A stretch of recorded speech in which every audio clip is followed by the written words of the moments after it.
Bien, ¿estamos? Muy buenas tardes a todos y a todas. Vamos a partir con un pequeño balance en línea de lo que señalaron nuestras autoridades durante la mañana, de lo que fueron las fiestas patrias y el plan 18 Seguro, y luego, como podrán ver, va a centrarse esta vocería en un importante evento deportivo que va a vivir nuestro país a partir del sábado 27, que es el Mundial Sub-20, y por eso me acompaña nuestro ministro del Deporte, Jaime Pizarro. En primer lugar, quiero reiterar que el balance que hemos hecho por parte de nuestras autoridades del Plan 18 Seguro, lo que pudimos presenciar durante el desarrollo de nuestras fiestas patrias, es un balance positivo dentro de todo. Queremos señalar que respecto a los accidentes de tránsito tuvimos una baja, un 36% menos de personas fallecidas en siniestros viales respecto al año 2023, que es el año comparable en materia de cantidad de días de celebración. El año 2023 hubo 52 personas lamentablemente fallecidas en 882 siniestros viales, y este año 23 personas fallecidas, que por cierto lamentamos, ¿no? Porque no queremos vivir y seguir viviendo la pérdida de vida de compatriotas en estas fechas. Y además se registraron 563 siniestros, ¿no? Como lo decía, un 36% menos que respecto al año 2023. En materia de seguridad tuvimos una disminución de un 22,6% de casos policiales en relación al año 2023 también, y un aumento del 109% en materia de fiscalización, es decir, tuvimos un reforzamiento del trabajo de fiscalización de nuestras policías en tanto las fondas, ramadas y en puntos que son críticos en el desarrollo de estas actividades. Y por último, en materia de homicidios, cabe señalar que tuvimos un 40,5% menos que en la semana de Fiestas Patrias del 2024. Es decir, hemos tenido bajas sostenidas respecto al año que es comparable en estas celebraciones, pero por cierto que aunque el balance dentro de todo sea positivo, queremos reiterar lo que ha dicho el presidente de la República, que en estos momentos, en los eventos de Fiestas Patrias donde la gente sale a fondas, a eventos masivos donde quiere celebrar efectivamente, lamentablemente hemos tenido nuevamente casos donde hay irresponsabilidad, ¿no? Donde se conduce en estado de ebriedad, donde no hay responsabilidad peatonal, donde se participa en riñas, donde lamentablemente por inescrupulosos, ¿cierto?, por personas que no son capaces de respetar la ley, hacer valer la ley y hacer caso al llamado de las autoridades, terminan generando episodios que tenemos que lamentar, ¿no? Y por eso es tan clave el autocuidado, ¿cierto?, las campañas de toma de conciencia, y esto pasa para todas las personas, ¿no? Civiles, ¿no?, personas de a pie, como también autoridades, ¿no? Y ya tuvimos caso de un alcalde que fue detenido por conducir con alcohol en el cuerpo. Y son cosas que no deseamos que se repitan jamás en nuestro país. Bien, en segundo lugar, como lo señalaba, tenemos un evento deportivo que nos debe llenar de orgullo y felicidad, ¿no? Porque nuevamente nuestro país va a ser sede de un evento deportivo internacional, y esta vez de uno de carácter mundial. Estamos hablando del Mundial Sub-20 de la FIFA. Ya lo hemos señalado, tenemos una inversión de más de 12.000 millones en la modernización de estadios como el Estadio Nacional, el Elías Figueroa, el Fiscal de Talca, el Codelco El Teniente en Rancagua, y además de 19 canchas de entrenamiento, ¿sí? Donde hay sede, hay cancha de entrenamiento, y se está invirtiendo justamente para contar con toda la infraestructura necesaria para la preparación y la realización de este evento deportivo. Además tenemos entradas que se ajustan a las capacidades y poder adquisitivo de las familias para que todos y todas puedan participar de este evento. Estamos hablando de entradas que van desde los 3.450 pesos hasta los 14.000 pesos. Es decir, queremos que este Mundial Sub-20 sea una fiesta familiar para todas las familias chilenas, que independientemente de su lugar de origen y poder adquisitivo puedan participar y alentar a la Roja Sub-20. Queremos señalar también que esta tarea que tenemos por delante busca consolidar a nuestro país como un anfitrión confiable.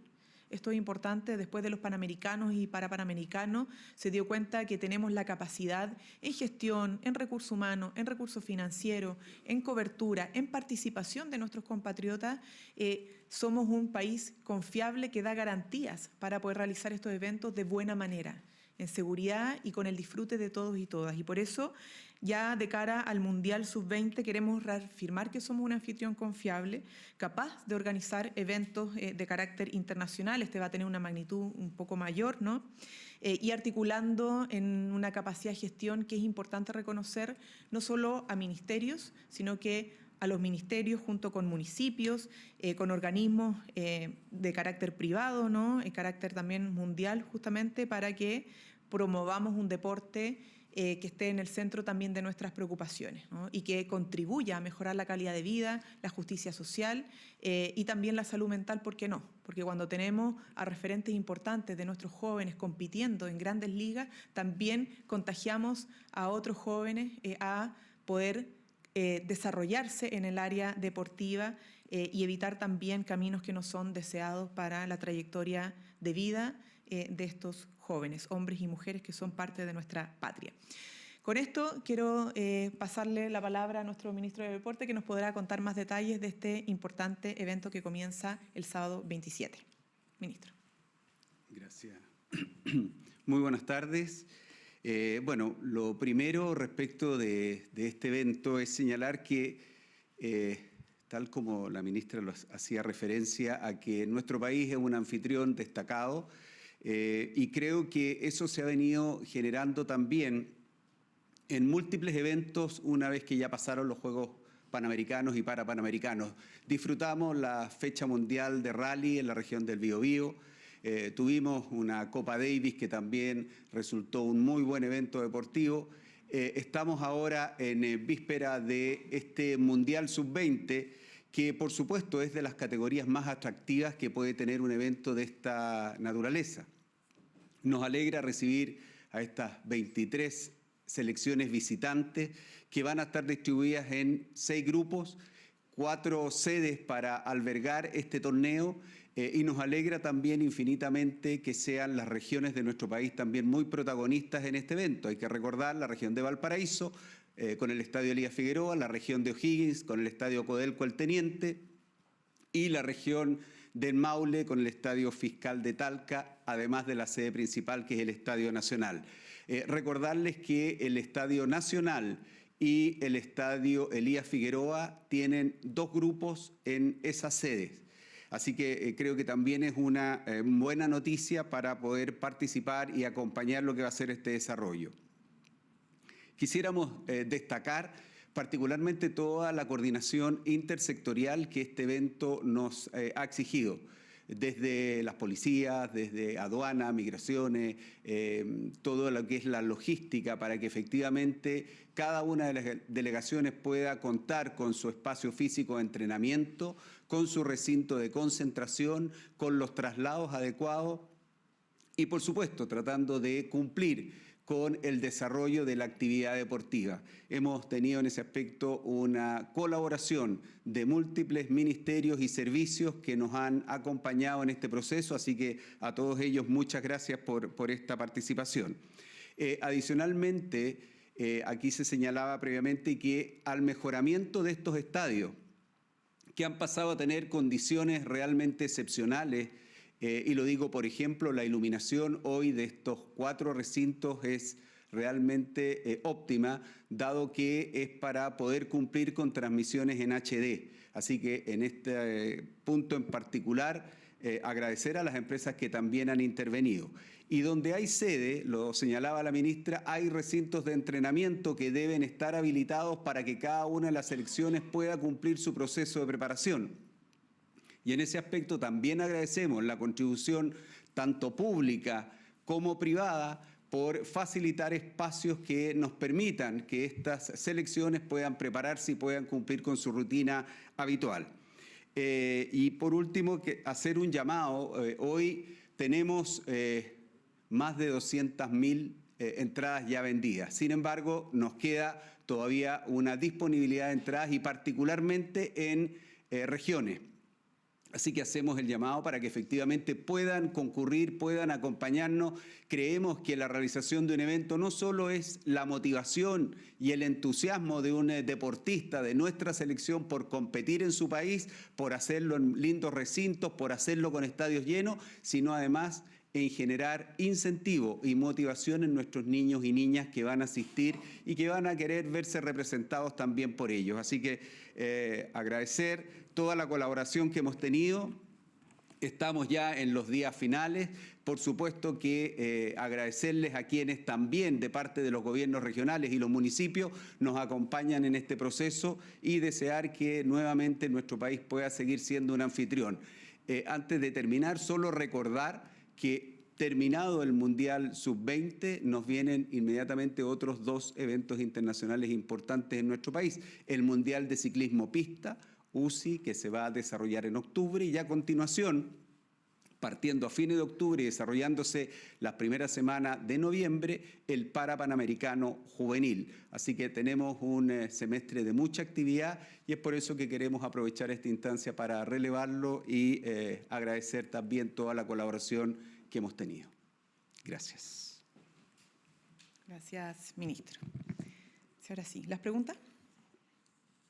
Sí, hola, muy buenas tardes. Ministra, le quería preguntar, bueno, por este viaje del presidente Gabriel Boric, va a participar en la Asamblea General de Naciones Unidas, ¿va a haber un apoyo explícito a la expresidenta Michelle Bachelet a su eventual postulación a dirigir este organismo? ¿Van a haber actividades también junto a ella durante estos días que él esté allá? Y lo otro, en otra materia, si tiene detalles o información, ministra, que nos pueda entregar sobre eventuales cambios a las tarifas de consumo de agua potable. Muy en otro ámbito. No tengo detalles respecto a eso, respecto a su última pregunta. Ahora, tomándome de su primera pregunta y a propósito de esta nueva gira del presidente en el marco del 80º aniversario de las Naciones Unidas a realizarse en Nueva York, el presidente de la República va a liderar una agenda de trabajo que ha sido coherente en sus casi 4 años de mandato, ¿no? Reforzando una política de Estado, que es defender y promover el multilateralismo, reforzando una política de Estado que tiene que ver con defender y promover la democracia y los derechos humanos, y también reforzando una política de Estado que se ha ido incrementando en nuestro mandato, que tiene que ver con los acuerdos en materia comercial para promover nuestro desarrollo, el desarrollo de nuestras naciones, nuestros países, y también atraer de mejor manera las inversiones extranjeras, ¿no? Donde nuestro país ha generado mayor confianza respecto a inversionistas extranjeros. Eso se ha dado cuenta las cifras, ¿no? En nuestra agenda económica, tanto a nivel nacional como internacional, ha dado confiabilidad, certezas para los inversionistas.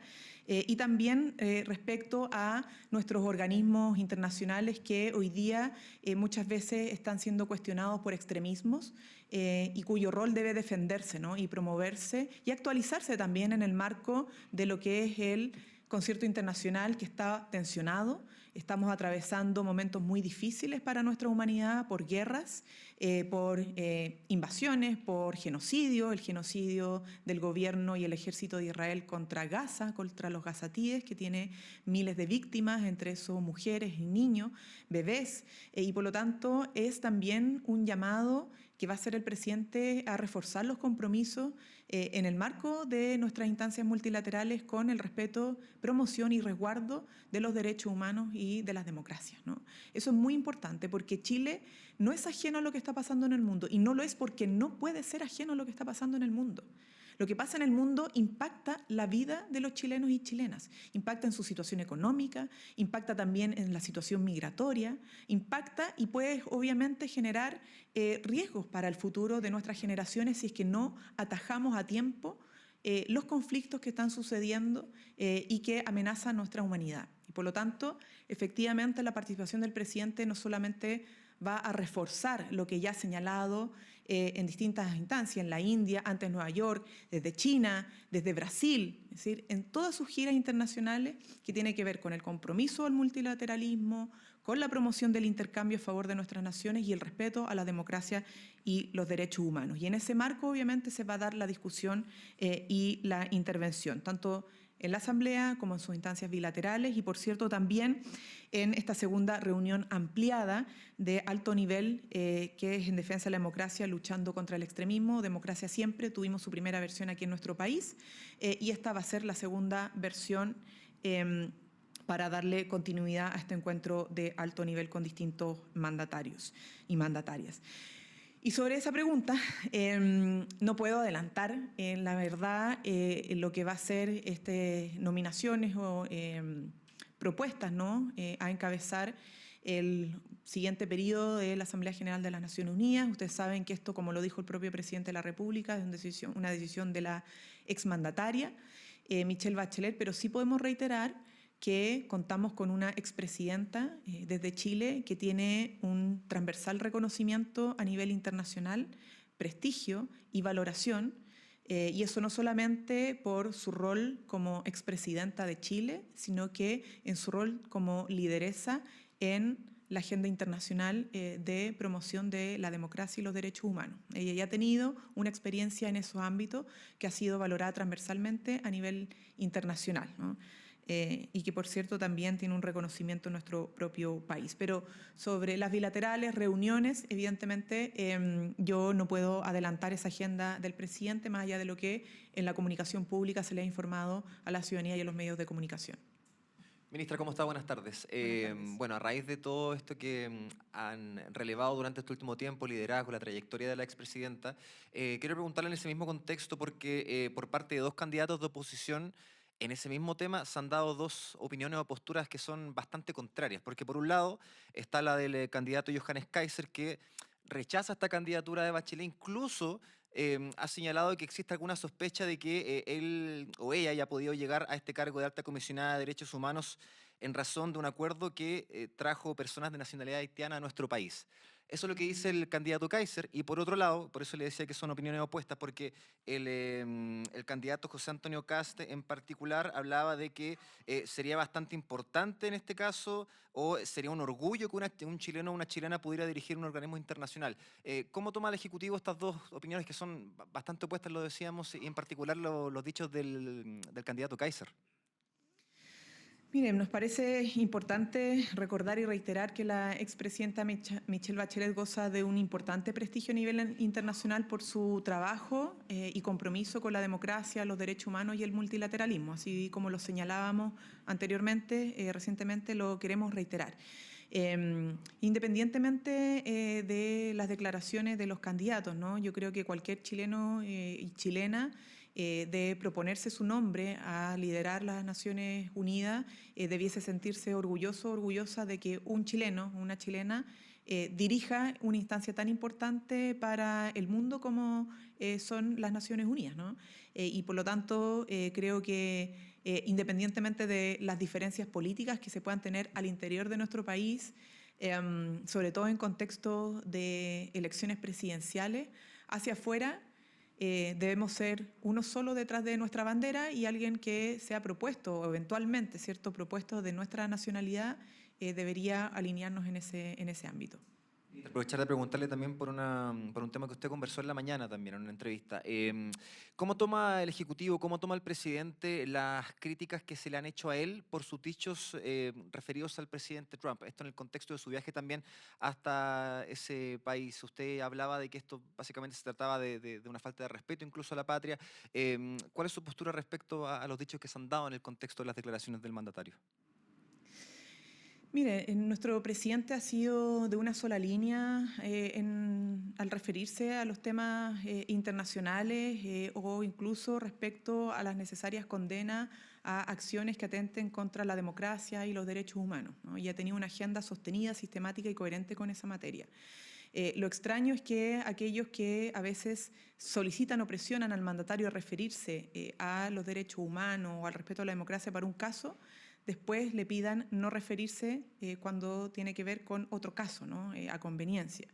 Por lo tanto, yo creo que aquí hay que reforzar el llamado a respetar la investidura presidencial en el sentido de que un presidente, y particularmente el presidente de nuestro propio país, no puede estar sometido, subordinado al gusto o disgusto del mandatario de otro país, por lo que pueda además creer un parlamentario, un partido en nuestro país, ¿no? A veces hemos escuchado a distintas figuras políticas decir el presidente no puede referirse a esto, el presidente va a molestar a otro mandatario, y la verdad es que yo creo que por un mínimo de respeto a nuestra dignidad, a nuestra soberanía, eso no debiese ser parte de la conversación, ¿no? El presidente en el concierto internacional se le respeta, y sobre todo cuando tenemos un presidente que ha tenido solo una línea en materia de democracia y derechos humanos. Buenas tardes, ministra. A prácticamente una semana de que se presente el presupuesto 2026, quisiera saber si se conversó este tema en el comité político y qué tan complejo es elaborar un presupuesto con tantos requerimientos de recorte de gastos que se hacen por parte de distintas instituciones.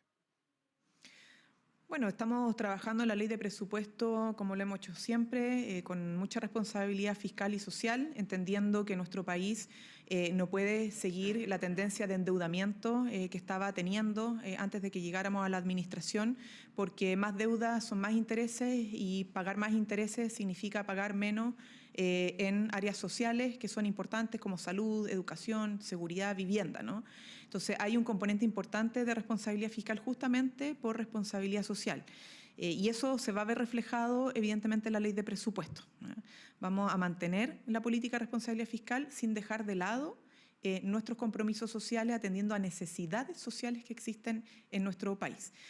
¿Qué es fácil? No es fácil. Obviamente, nunca la ley de presupuesto ha sido fácil, ni elaborarla, ni menos tramitarla, con la diversidad de miradas que existe, sobre todo en el Parlamento actual, ¿no? Pero tenemos un compromiso, una decisión, un mandato del presidente que está trabajando día tras día nuestro ministro de Hacienda junto con la DIPRES en conversación con los distintos ministerios y también con distintos actores que se ven impactados con la ley de presupuesto, ¿no? Pero por sobre todas las cosas pensando en nuestros compatriotas, ¿no? Porque la gente tiene que saber que la ley de presupuesto no es solamente una ley de carácter técnico, es una ley que fija un horizonte y un rumbo de gasto público, que tiene que preocuparse obviamente de que los hospitales funcionen con su personal, ¿cierto? Que los colegios puedan tener también su personal, que se continúe con la política de emergencia habitacional para poder atender a la demanda de vivienda, que continúe, ¿cierto?, con las políticas de seguridad que hemos ido reforzando para enfrentar el crimen organizado, y junto con ello hacer que cada vez menos tengamos que pagar o cada vez tengamos que pagar menos en intereses de deuda, que creció mucho a propósito sobre todo de la pandemia, ¿no? Entonces, ese es el marco de trabajo, pensando, insisto, en los componentes técnicos de una ley de presupuesto, pero por sobre todo pensando en los componentes sociales, que son los que más se impactan cuando se propone y se legisla en esta materia.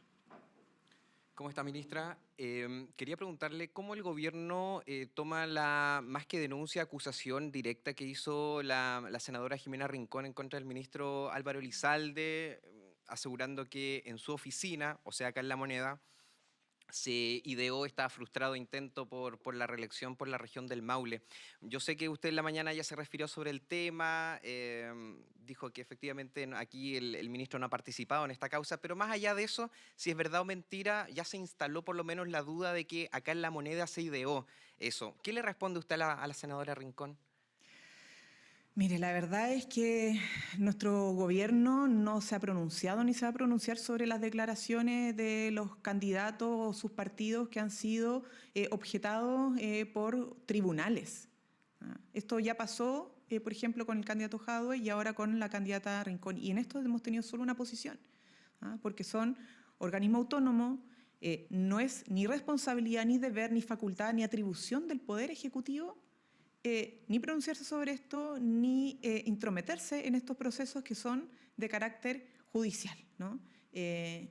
Entonces, no nos podemos hacer cargo de las declaraciones de la senadora en ese sentido, ¿no? Porque, insisto, esto lo resolvió un tribunal electoral y son esos los organismos competentes, no el Poder Ejecutivo y menos un ministro de Estado. ¿Perjudica la gestión del gobierno que por lo menos se instale ya la duda de que acá se está, por ejemplo, interviniendo electoralmente? Pero es que hay una instalación de la propia senadora de esa duda, pero insisto, nuestro gobierno no tiene nada que ni entrometerse ni referirse al respecto, porque no es competencia del Ejecutivo este tipo de sanciones que están, insisto, en manos y en poder de tribunal, en este caso del Tribunal Electoral. ¿ah? Ahora, si otras personas quisieran empañar el trabajo legislativo para sacar adelante proyectos a la cuna, por ejemplo, para Chile, el proyecto subsidio unificado al empleo, el proyecto de levantamiento del secreto bancario, incluso, por ejemplo, la ley de presupuesto que estamos conversando recientemente, ya es resorte, o sea, eso es harina de otro costal, ¿no? Y hemos tenido en otras oportunidades personas en el Parlamento que han querido mezclar las cosas y eso termina perjudicando no al gobierno ni a los parlamentarios, lamentablemente termina perjudicando a las personas, ¿no? Entonces yo esperaría que eso no sucediera, si es que apunta usted a esa duda, ¿no? Si es que esto puede interferir en la tarea de gobierno. Yo esperaría que no, si es que ponemos en el centro a las personas, tenemos que seguir contribuyendo a que la agenda legislativa avance para sacar, entre otras cosas, insisto, sala cuna, subsidio al empleo, entre otras tareas que tenemos pendientes. Ministra, buenas tardes. Se cumple un año ya del caso Monsalve y le quería preguntar respecto a si ustedes confirman lo que Monsalve señaló en la entrevista de La Tercera, que él avisó previamente al gobierno todo lo que iba a decir cuando renunció acá en La Moneda. Mire, sobre esto ya nos hemos referido, nosotros no tenemos nada más que agregar, esto es un tema que está en sede judicial 100%. Nosotros hemos colaborado y seguiremos colaborando con la justicia en lo que se requiera, pero no tenemos nada más que agregar y menos, insisto, polemizar por entrevistas en prensa del imputado, ¿cierto? Formalizado ya, y además con medidas cautelares aplicadas, ni tampoco respecto a trascendidos de la prensa. No tenemos nada más que agregar respecto, ya no hemos pronunciado de manera sistemática durante mucho tiempo sobre esto y está en sede judicial. Ministra, buenas tardes. Buenas tardes. Quería preguntarle de una entrevista que el presidente del Partido Comunista sostuvo con Pablo Iglesias. En ella, él hace una crítica al gobierno en su fase de instalación.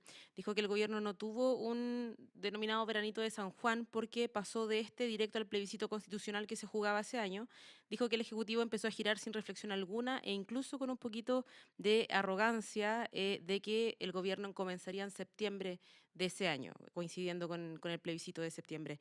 ¿Reconoce el gobierno esta crítica? ¿Considera que tiene asidero? Él apunta a una arrogancia y también a una desorientación del Ejecutivo en su instalación. Mire, las críticas son legítimas de los partidos, sean oficialistas o de oposición, respecto a la evaluación que puedan hacer del gobierno, sus primeros meses, sus últimos meses, vendrá después el balance. Lo que yo puedo señalar al respecto es lo que ha dicho el presidente de la República.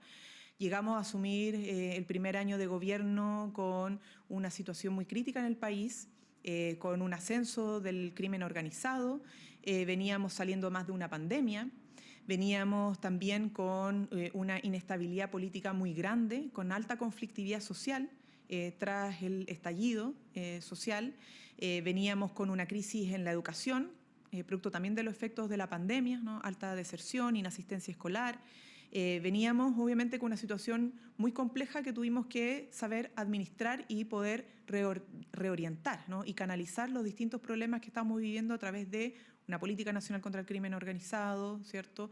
De un reforzamiento de la política de educación para normalizar la situación de la escuela, con una política sistemática en materia económica para estabilizar la situación, valga la redundancia, económica del país, hacer retroceder la inflación, recuperar las inversiones, recuperar poder adquisitivo de los trabajadores y trabajadoras, etcétera, etcétera, ¿no? Y además poder administrar de buena manera dos procesos constitucionales que vivió Chile, ¿no? Con participación, de manera democrática, etcétera, etcétera. Entonces, está bien, obviamente las críticas son legítimas, pero este es un gobierno que le ha tocado no solamente llevar a cabo su programa, sino que hacerse cargo de crisis de arrastre que ha tenido que administrar, sortear, para poder estabilizar la situación país respecto a cómo estaba el 2022, el año que asumimos. Ministra, sobre otro asunto, también quería preguntarle por declaraciones que hizo el candidato Eduardo Artés contra José Antonio Kast, una advertencia, mejor dicho, que Artés le dirigió a Kast. Dijo que la calle y la izquierda no va a dejar gobernar a Kast, que así como sacaron a Pinochet en su momento, un gobierno de Kast no va a durar nada. Yo le quiero preguntar, porque más allá de que esto pertenece a un debate electoral, si es que el Ejecutivo toma distancia de estas declaraciones, puesto que el candidato se arroga la representación de un sector que podría confundirse con el del gobierno cuando él habla de izquierda. Entonces, yo le pregunto si es que se toma distancia o qué opinión considera respecto de esta advertencia. Sí, mire, a ver, obviamente, en primer lugar, el candidato es el que tiene que hacerse cargo de sus declaraciones y del impacto que tienen estas, ¿no? Siendo un candidato presidencial que apuesta a la presidencia de la República. Para nosotros como gobierno, el valor de la democracia está en primer orden, ¿no? Y eso implica respetar su ordenamiento jurídico, sus instituciones, el Estado de Derecho, y eso pasa obviamente también por los propios candidatos y candidatas presidenciales, ¿no? Importante que cuando se participa en este, como dicen, juego democrático, se participa en el sistema electoral, se aspira al Parlamento, independientemente de los cambios y transformaciones que hay que hacer en nuestro país para profundizar en democracia, para profundizar en derechos humanos, haya un mínimo de respeto a su institucionalidad, ¿no? Y eso es clave y es la posición que ha fijado el gobierno, en la cual puedo reiterar a propósito de estos dichos. Ministra, buenas tardes. Buenas tardes, ministro, también gracias por la paciencia. Ministra Vallejo, ¿cómo asume el gobierno las declaraciones de quien hasta hace no mucho fue el director del Servicio de Impuestos Internos sobre sus temores o miedos de que funcionarios del organismo administren o gestionen la información que esté bajo reserva bancaria, digamos? ¿Y cómo va a hacer el gobierno para defender en la Cámara el proyecto que crea el subsistema de inteligencia económica y que incluye precisamente herramientas para facilitar el levantamiento del secreto bancario? A ver, me parece una falta de compromiso con la propia institución que él presidió y desconocimiento, porque el Servicio de Impuesto Interno es una institución con prestigio, con facultades y herramientas que al propio Congreso le ha entregado y que funcionan, ¿no? Y además es una institución que hoy día tiene que aplicar una ley que también fue fruto de un acuerdo bastante transversal en el Parlamento para darle las herramientas suficientes en hacer valer justamente este estándar o mínimo de que en Chile se pagan los impuestos, ¿no? Y para todos, no solamente para las personas que tienen que pagar el IVA, por ejemplo, sino que las normas antielusión tributaria que están reflejadas en el proyecto de cumplimiento tributario justamente buscan que la ley sea pareja para todos, ¿no? Y el Estado de Chile no deje de perder tantos recursos porque algunos inescrupulosos hacen planificaciones tributarias que finalmente derivan en una elusión tributaria que es básicamente no pagar lo que tienen que pagar, ¿no? Para financiar hospitales, consultorios, comisarías, puentes, caminos, escuelas, etc. Pero además eso ya está zanjado, ¿no? Ahora lo que está en discusión en el Congreso Nacional es, en el marco del proyecto de inteligencia, el nuevo proyecto de inteligencia, el facilitar cierto levantamiento del secreto bancario en el marco de las facultades de la unidad de análisis financiero, que es algo que transversalmente también se ha solicitado, ¿no? ¿Para qué? Para perseguir la ruta del dinero, no en el caso del cumplimiento tributario, sino que en el caso de la persecución del crimen organizado.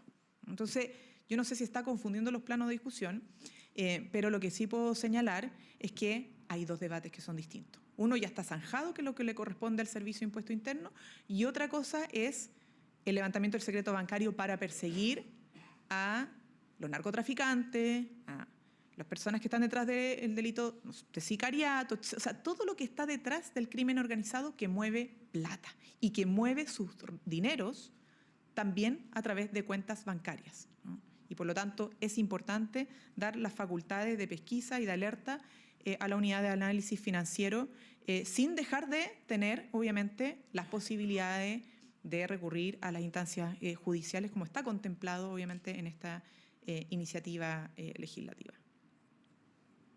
Ministro, buenas tardes. Ministro Pizarro. Preguntarle dos cosas. Si va a estar el presidente Gabriel Boric en la inauguración del Mundial Sub-20, y lo segundo, hay un aforo limitado para el partido de la selección de rugby del próximo fin de semana para clasificar al Mundial de Rugby. ¿Cuál es su posición y si hay alguna gestión para que se pueda jugar el partido con el aforo completo? Bueno, lo primero, en referencia a lo que es el protocolo de la inauguración del Mundial Sub-20, está en proceso, pero siempre el presidente, respecto de los eventos deportivos y de los eventos internacionales, ha mostrado no solamente su interés y disposición, sino en muchos de ellos también ha estado presente. Así que, obviamente, si la agenda lo permite, esperemos que pueda estar también, incluso previo a lo que va a ser el partido de nuestra selección, que se desarrolla el sábado 27 a las 20 horas. Así que eso en primer término. Respecto del partido de los Cóndores, que se va a desarrollar en el Estadio Sausalito el día sábado también por la tarde, se provoca ahí un cruce de actividades. Sin embargo, también hemos tenido la posibilidad de conversar con las autoridades regionales respecto del análisis que pueda tener para permitir una mejora respecto del aforo, ¿no?, que está considerado para este día sábado. Insisto, entendiendo que hay una situación que obliga, tanto por los dos grupos que están en el evento, las actividades que hay de fin de semana. Así que esperamos que eso se pueda resolver, porque también entendemos que deportivamente este encuentro es muy relevante y es el paso a un grupo mundial. Así que entendemos el significado que tiene y también nos alegra que sea una región del país la que está promoviendo también llevar adelante esta organización. Ministro, gusto saludarlo. Una consulta también para usted sobre la logística para el Mundial Sub-20 en materia de seguridad, particularmente preguntarle el siguiente caso que se puede dar perfectamente. Va a venir la selección argentina, van a venir aficionados argentinos y probablemente hay alguno o más de uno con una prenda de Independiente de Avellaneda. ¿Qué va a pasar en esos casos en materia de seguridad? ¿Va a haber algo más que el simple llamado a que no haya algún disturbio o algo, por ejemplo, prohibición de usar cierta vestimenta para los aficionados argentinos? ¿Cómo va a ser? Sí, ahí se ha estado trabajando en la mesa respecto de lo que son programaciones, horarios, la utilización de los recintos de concentración, como también de los recintos de entrenamiento, para evitar que se provoque alguna complejidad.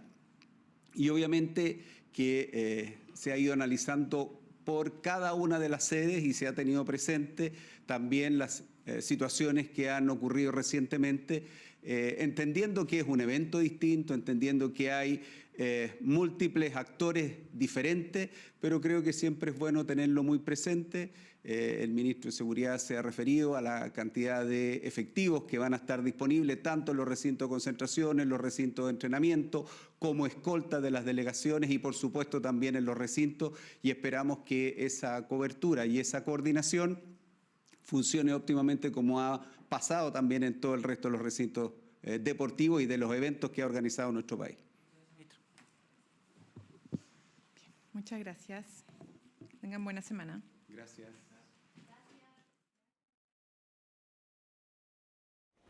Gobierno de Chile. Chile avanza contigo.